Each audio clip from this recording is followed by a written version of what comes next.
Durante a década de 70, os Estados Unidos vivenciaram um cenário político delicado. Isso porque o país enfrentava recessão e inflação, e neste contexto, grande parte da população majoritariamente negra e afro-latina sofria com a ausência de direitos civis, quedas de padrões de consumo, desemprego e pobreza, com poucos subsídios e fomenta a cultura e lazer. E é neste contexto que surge o movimento hip-hop.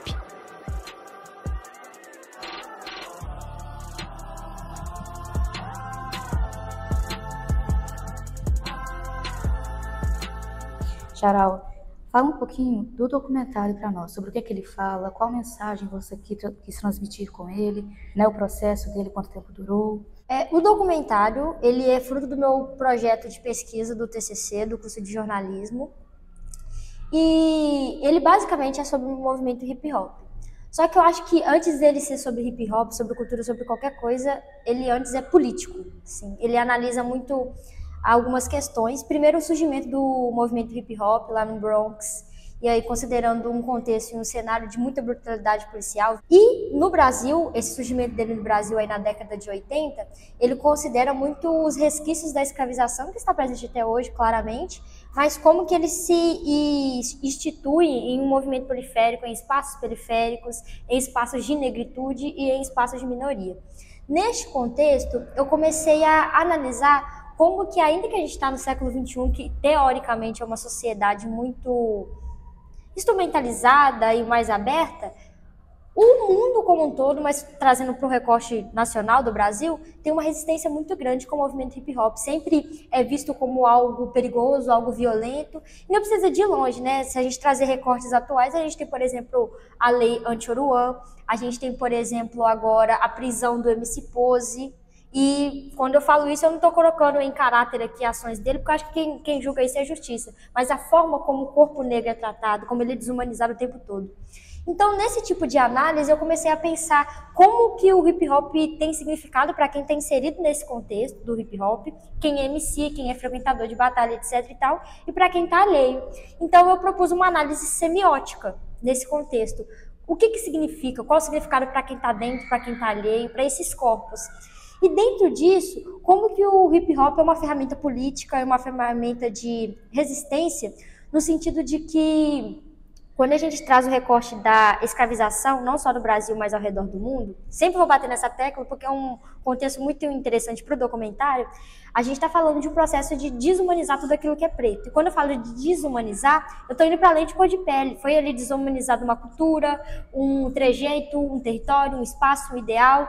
Então o hip hop, muitas vezes, ele é essa tentativa de humanizar tudo aquilo que é preto. Que não é só a cor de pele, é o trejeito, a forma de se vestir, a forma de se expressar.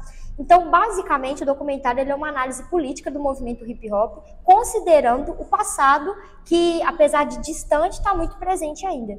E aí, o documentário, eu demorei um tempinho para fazer, demorei mais de um ano, contei com entrevistas muito importantes, entrevistei o Caio Quintê, Young Steve King. Numa segunda versão, entrevistei também o Caio, mas ele não está na primeira versão, que está disponível no YouTube. Entrevistei o Djonga, a João Massal, o Hit Brasa. Tive a oportunidade de trabalhar com o Elvis, que foi a pessoa que me ajudou com as edições e outros aspectos muito importantes, como a captura também. E ele é dividido em 4 capítulos. O capítulo que condensa, assim, de forma bem resumida, o surgimento ali do movimento hip-hop, considerando os Panteras Negras, a brutalidade policial, na década de 80. No segundo capítulo eu falo sobre isso, que é a chegada dele no Brasil aí, com Racionais, Intentos do Rap, Sabotagem. E no terceiro capítulo eu falo sobre essa tentativa do movimento hip-hop de se resistir. E por fim, das batalhas de rap, que é algo que acredito que é uma das ferramentas do hip-hop, claro, mas se a gente parar para analisar com juntura assim, total do movimento hip-hop, como ela é recente, né? A gente tem esse boom das batalhas, assim, um recorte bem curto, assim, bem mais próximo da gente. E é um recorte que eu faço também, de forma bem geral, assim, no documentário sobre isso. Bacana, você falou das entrevistas. Alguma te marcou mais? Nossa, definitivamente, assim, eu tinha muito objetivo. Quando eu comecei a fazer esse documentário, eu queria muito fazer um documentário sobre o Djonga. Mas eu senti que eu tinha mais eficiência e eu tinha mais liberdade de fala se eu falasse do movimento hip hop como um todo, que é algo que eu tenho, assim, uma admiração maior, digamos assim, né? Porque o movimento é tudo isso. E aí eu queria muito entrevistar o Djonga, assim, muito mesmo. E algumas entrevistas eu me planejei muito para fazer, como por exemplo da Jor Massal, que foi a primeira entrevista que eu fiz, e foi uma entrevista assim, pensada mesmo, a gente montou um cenário, etc e tal. E teve algumas entrevistas que foram na hora, assim, eu cheguei no evento e falei, olha, você topa dar uma entrevista aqui, falar isso? E para todo mundo eu fiz a mesma pergunta. Então a gente tem diversas formas de responder ali, porque são diversas artes, diversas manifestações, e para a mesma pergunta eu acho que isso é muito interessante, porque foi a única pergunta, deu um repertório tão grande. Mas eu acho que a entrevista que mais me marcou, assim, de todas, não vou dizer que eu não esperava, porque a pessoa, a potência que ela tem, eu realmente esperava, mas me surpreendeu muito, foi a do Steve King, que ele é um músico assim, muito potente da região, e ele fala sobre como que o processo criativo e o processo de criar rap, de criar música, de criar arte, é um processo rude com o artista, sabe? É depressivo, ele fala isso, que é depressivo boa parte do tempo, que ele quer desistir, que o tempo todo ele é julgado e subjugado. E o hip hop muitas vezes é essa coisa de tentar novamente, sabe, de te dar um apoio, e eu acho que essa entrevista foi a que mais me marcou, porque muitas vezes eu me vi nele também, porque a partir do momento que eu fui construindo o documentário, eu precisei de me bifurcar entre eu, a Lara jornalista, e a Charal, que é a pessoa que está ali rimando na batalha e produzindo música também. Então em muitos momentos eu tinha esse ponto de vista mais externo, como alguém que analisa a percepção de outra pessoa, mas eu também tive esse ponto de vista interno meu também, enquanto artista. Então eu acho que a entrevista que mais me marcou foi a dele, e eu tenho certeza de que todo mundo que assistiu também ficou muito tocado pela fala, como ele falou, assim, porque assim, você consegue realmente sentir, ele consegue nas palavras ilustrar muito bem como que é essa sensação de ser artista, periférico, e do hip hop, que por si só já é muito difícil. Mas como ser artista influenciou você nesse trabalho? O que você tirou para a sua persona artista e o que você trouxe da sua persona como artista? Quando eu comecei a fazer esse projeto, eu achei que seria uma coisa muito fácil de se fazer, porque eu pensei assim, olha, hip hop é uma coisa que eu gosto, eu tenho propriedade, então eu vou tirar de letra. Mas assim, foi justamente o contrário. Eu fui com essa prepotência de achar que eu sabia muito, de que eu tinha muito domínio, e eu de fato sei assim a parte técnica, mas eu acho que o hip hop também é muito sobre emoção, e a particularidade da emoção é muito particular mesmo, né? E aí eu sinto que eu tive que me dividir no processo criativo de pensar como, de selecionar quem eu iria entrevistar, o que eu ia perguntar, mas eu acho que em nenhum momento assim estava muito dividido, né, no fazer de fato, a Lara artista, a Charal, enfim. Era assim, o tempo todo eu atravessava, porque ao mesmo tempo que eu tinha que ter o conhecimento técnico do jornalismo sobre enquadramento, sobre como perguntar, sobre como conduzir uma entrevista, eu tinha que ter um domínio ali também assim, sobre o assunto, porque não é possível a gente fazer uma entrevista e tal, sem a gente ter domínio daquilo que a gente está perguntando, que a gente está falando. Uma sensibilidade. E uma sensibilidade, exatamente.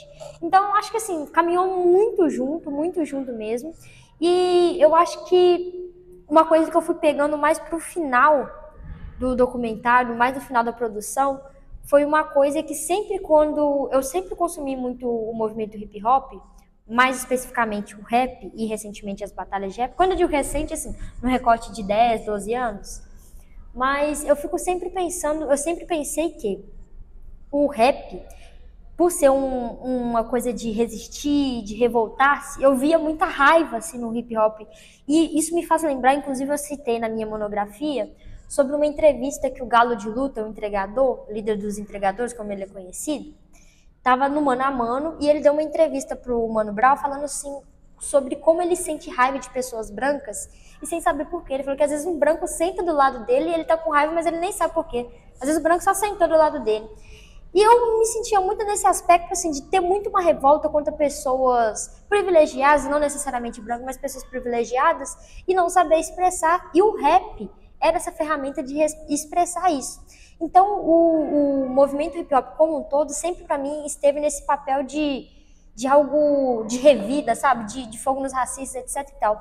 Só que à medida que eu fui fazendo o documentário, eu fui tendo essas percepções dos artistas que eu entrevistei, eu fui percebendo que é muito mais que isso, assim. É um processo realmente de humanização, sabe? É o processo de colocar ele ali num espaço de vulnerabilidade, mas também colocar num espaço de alguém que revida, sabe? E eu consigo pensar aqui em artistas que eu citei muito no documentário também, que fala sobre isso, assim, que quando a gente vê claro que assim, quando a gente discute, tem várias camadas, né? A gente tem o movimento hip hop, que é um movimento periférico, etc, minoritário, mas aí quando a gente fala de um rapper LGBT ou de uma mulher preta, gorda, LGBT, assim, é mais difícil a gente ter esse espaço crescente. Mas quando a gente fala, por exemplo, dos homens, que no rap são os maiores privilegiados, que estão sempre à frente, que têm sucesso, impacto e tal, a gente sempre vê eles numa posição de raivoso, de agressivo, de violento.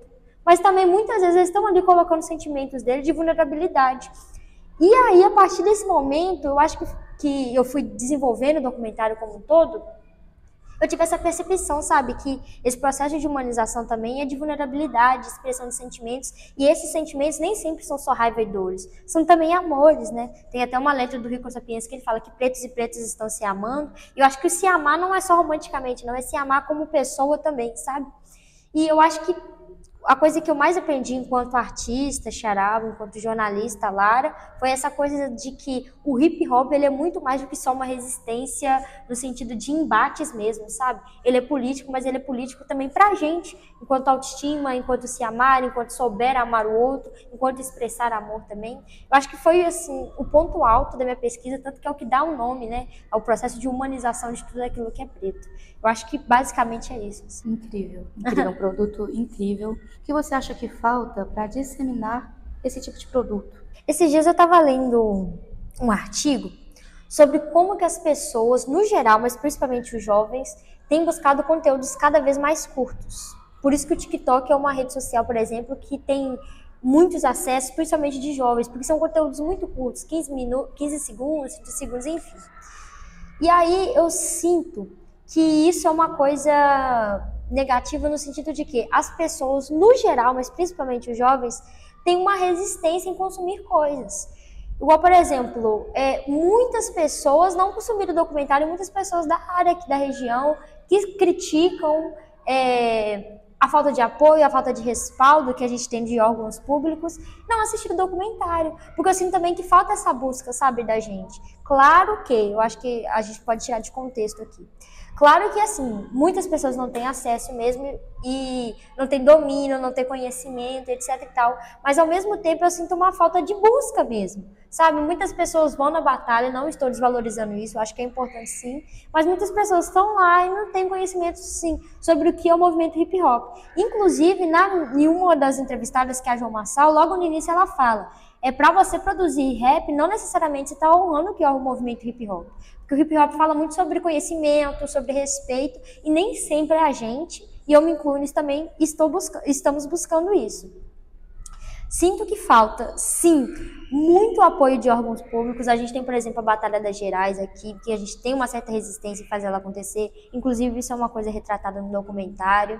A gente tem resistência assim, de moradores da região mesmo, que não quer que nós, pessoas negras, periféricas da região, ocupemos espaços que são elitizados, como, por exemplo, o Jardim, as duas igrejas. Esses espaços não podem ser ocupados por nós, assim, e é muito claro e muito incisivo esse tipo de atitude. E, particularmente para mim, falando enquanto jornalista na produção desse documentário, eu acho que é um cenário muito difícil, porque eu estava ali como uma produtora de um documentário, e é muito difícil a gente ver uma mulher nesse espaço. Então, eu senti uma resistência também, assim, quando eu falei com alguns conhecidos meus aqui da universidade mesmo, olha, vou fazer um documentário sozinha, acho que você vai conseguir, etc e tal, sabe? Então, eu sinto que essa resistência o tempo todo e esse apoio, vem assim, às vezes de quem a gente conhece, vem de quem a gente não conhece, vem de órgãos públicos, vem de amigos, vem de familiares, enfim. E aí eu acho que é um processo de você dar a cara mesmo e fazer, e realmente, assim, é um processo muito difícil, igual eu tentei na raça mesmo fazer, na primeira vez não deu certo, então eu precisei de postergar um período, por exemplo, mais 6 meses para conseguir fazer, etc e tal. Então eu acho que assim, as resistências e as assistências são assim, muito desequilibradas, sabe? Você encontra mais barreiras ao longo do caminho para fazer do que pessoas para te ajudar ali. Mas muitas pessoas também me ajudaram, eu acho que cabe eu recitar aqui, que é o Elvis, ele foi muito bom comigo, os meus pais também, minhas irmãs, uns amigos meus muito me apoiaram, tenho até que agradecer uma amiga, Maiara, que ao longo do processo ela me ajudou muito. E inclusive, por exemplo, lá no... Eu sinto, retomando essa questão da busca, eu sinto que essa busca é um pouco estagnada, porque, por exemplo, quando eu fiz a exibição do documentário, poucas pessoas do movimento mesmo foram ver. Claro que sim, vira e mexe a gente tem um trabalho, uma outra coisa assim, mas, por exemplo, ele está disponível no YouTube e nem todo mundo assistiu, sabe? Eu sinto que tem uns documentários tão interessantes, igual tem uma recente aluna aqui também, que chama Larissa Pinto, e ela fez diversos documentários, como, por exemplo, Quem Mora na Prainha, O que é uma Batalha de Rap. Inclusive, muitos dos conteúdos que eu coloquei das batalhas de 2015 foi conteúdo que ela me disponibilizou, sabe? Que foi as primeiras batalhas, quando o Djonga criou aqui em Mariana ainda e tal. E assim, para a quantidade de pessoas que está inserida no movimento aqui na região, a quantidade de visualizações e acesso é muito baixa, porque as pessoas realmente não fazem essa busca, sabe? Não tentam engrandecer esse conhecimento. E eu acho que isso é uma necessidade. Algo mais na questão de produção que você gostaria de fazer parecido com esse projeto? Sim, não necessariamente para tratar de hip hop, porque eu sinto, eu já até falei isso com alguns amigos meus, que eu gosto muito do movimento hip hop, só que eu sinto que ele ocupa muito espaço nos meus trabalhos, no sentido de que, desde que eu entrei na universidade, qualquer oportunidade de trabalho que eu tinha, seja de entrevista, de podcast, qualquer coisa, eu envolvia o hip hop de alguma forma.